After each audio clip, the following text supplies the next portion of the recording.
उत्तर प्रदेश इस वक्त माफियाओं के लिए आफत का केंद्र बना हुआ है। अतीक अहमद से लेकर मुख्तार अंसारी जैसे बाहुबलियों की हालत खस्ता है। प्रयागराज में हुए उमेश पाल मर्डर केस की गूंज सड़क से लेकर संसद तक ऐसी सुनाई दी जिसने हर किसी को हिलाकर रख दिया। खुद यूपी के सीएम ने सदन में इस मुद्दे को उठाते हुए माफियाओं को कड़ी चेतावनी दी थी। सामने बैठे अखिलेश को ललकारते हुए सीएम योगी ने कहा था, मैं इन माफियाओं को मिट्टी में मिला दूंगा, किसी भी गलतफहमी में ना रहे।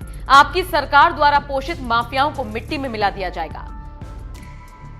कि जिस अतीक अहमद के खिलाफ पीड़ित परिवारों ने मुकदमा दर्ज कराया, उसके परिवार के खिलाफ, वह समाजवादी पार्टी के द्वारा पोषित माफिया है और उसकी कमर को तोड़ने का काम हमारी सरकार ने किया है। और फिर मैं कह रहा हूं, इसी इस माफिया को मिट्टी में मिला देंगे।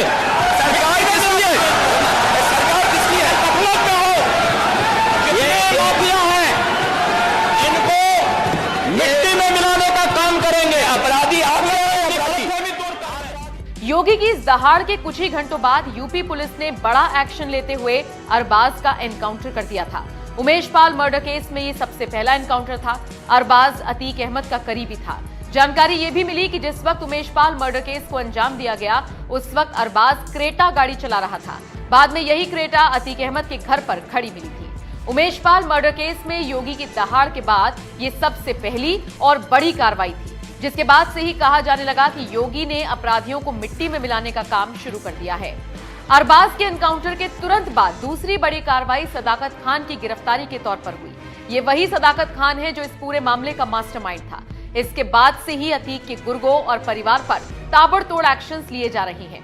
अब तक अतीक के कई चेलों के घर पर बुलडोजर की कार्रवाई हो चुकी है। इनके अवैध मकानों, दुकानों को ढा दिया गया है। अतीक को हथियार सप्लाई करने वाला हो या उसको पैसे की मदद देने वाला, योगी की पुलिस हर किसी तक पहुंच गई है और धड़ाधड़ एक्शन ले रही है। अब जब यूपी में प्रयागराज हत्याकांड की गूंज सुनाई दे रही है, इसी बीच यूपी में एक और बड़ा एनकाउंटर हुआ है। हालांकि ये एनकाउंटर प्रयागराज हत्याकांड से जुड़ा नहीं है, बल्कि ये एनकाउंटर पशु तस्कर का हुआ है। दरअसल शुक्रवार सुबह पुलिस टीम की पशु तस्करों से मुठभेड़ हुई, जिसमें एक पशु तस्कर को गोली लगी है। पुलिस ने 4 को गिरफ्तार किया है। घायलों को इलाज के लिए जिला अस्पताल भेज दिया गया है। बताया जा रहा है, पुलिस को मुखबिर ने सूचना दी थी कि पशु तस्करों का एक गिरोह यूपी के कई शहरों में एक्टिव हो रहा है। सूचना के आधार पर पुलिस ने जांच पड़ताल शुरू कर दी। इसके बाद श्रावस्ती के एक गांव में ये गिरोह जिस वक्त अपने मंसूबों को अंजाम देने की फिराक में था, उसी वक्त पुलिस ने इन्हें धर दबोचा। खुद को पुलिस के बीचों बीच घिरा देख इन डकैतों ने फायरिंग करनी शुरू कर दी, जिससे बचने के लिए पुलिस को भी फायरिंग करनी पड़ी। इसी मुठभेड़ में गोली एक डकैत को जा लगी, जबकि 4 लोग घायल हो गए। फिलहाल पुलिस पूरे मामले की जांच कर रही है। योगी की पुलिस के इस एक्शन से एक बात तो साफ है कि बेवजह यूपी की जनता को परेशान करने वालों की खैर नहीं। यूपी में ताबड़तोड़ एनकाउंटर का दौर जारी है। बहरहाल अब आपका इस पूरी खबर पर क्या कुछ राय है? आप योगी के काम से और उनके काम करने के तरीके से कितने सहमत हैं? कमेंट करके अपनी राय हमें जरूर। और मैं इस पूरे हाउस को इस बात के लिए आश्वस्त करता हूं कि जीरो टॉलरेंस की नीति के तहत सरकार जो कार्रवाई अब तक करती रही है, उसके परिणाम भी बहुत शीघ्र सामने आएंगे। कोई संदेह नहीं होना चाहिए। लेकिन जो ये अपराधी हैं, जो ये माफिया हैं, आखिर ये पाले किसके द्वारा गए हैं?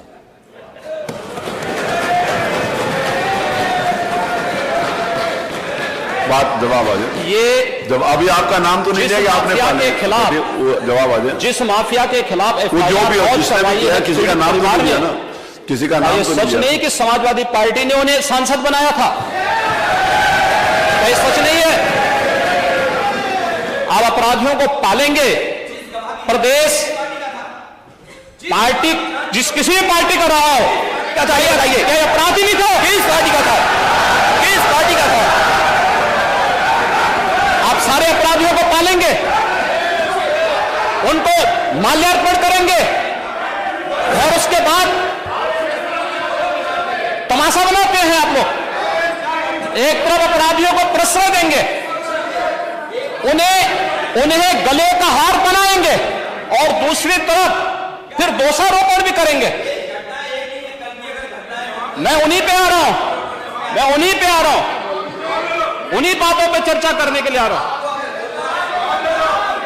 हमारी पार्टी में आप बताइए किस पार्टी का सदस्य है, क्योंकि बहुजन समाज पार्टी से आपकी दोस्ती है इसलिए बहुजन समाज पार्टी का नाम नहीं ले रहे आप। हम भी उन्हीं बातों पे कह रहे हैं। क्या यह सच नहीं कि जिस अतीक अहमद के खिलाफ पीड़ित परिवारों ने मुकदमा दर्ज कराया उसके परिवार के खिलाफ, वह समाजवादी पार्टी के द्वारा पोषित माफिया है और उसकी कमर को तोड़ने का काम हमारी सरकार ने किया है।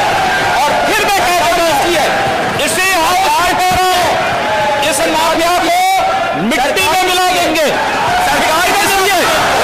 सरकार किसकी है? गफलत में हो कितने माफिया हैं, इनको मिट्टी में मिलाने का काम करेंगे। अपराधी आप नहीं सुनेंगे इनकी बात। ये तो आप जानते हैं, आपको कहना चाहिए था। ये तो अध्यक्ष महोदय, ये पेशेवर माफिया और अपराधियों के सरपरस्त हैं और ये लोग लगातार यही करते रहे हैं। इनके रग रग में अपराध भरा हुआ है। अपराध के अलावा इन्होंने कुछ सीखा ही नहीं है। क्या ये सच नहीं? क्या पूरा प्रदेश इस बात को जानता है? और आज ये लोग अपनी साफसफाई की सफाई देने के लिए यहां पर आए हैं। आप अपने स्थान पर चले, मुख्यमंत्री जी अपनी बात कह रहे हैं, आपको भी अवसर मिलेगा, आप अपनी बात क्या ये कहिएगा। सच नहीं है? वो आप जो भी बात आपने कहने आप कहिएगा। अभी मुख्यमंत्री जी बोल रहे हैं, आपने जो बात कहनी है अपनी बात कहिएगा। आपको अवसर मिलेगा, आप अपनी बात कहिएगा। आपको अवसर मिलेगा तो आप अधिकार है, मान्यवर, आप अपनी बात कहिएगा जब आपको अवसर मिलेगा। अभी सुनिए, अगर आपको लगता है कि कोई बात गलत है तो आप अपनी बात कहिएगा। आपको अपनी जिस बात कहने का माफिया अधिकार है। ने कल यह कृत्य किया है वह माफिया उत्तर प्रदेश के बाहर है और वह माफिया समाजवादी पार्टी के सहयोग से ही बार बार एमएलए और एमपी बना है। क्या यह सच नहीं कि 1996 में इलाहाबाद वेस्ट से वह माफिया समाजवादी पार्टी की सरकार के सहयोग से, इन पार्टी के सहयोग से एमएलए बना था? और यही नहीं, 2004 में भी वह माफिया 2004 में भी वह माफिया इन्हीं लोगों के सहयोग से एमपी बना था। और फिर 2009 में उस माफिया को सांसद बनाने का भी कुख्यात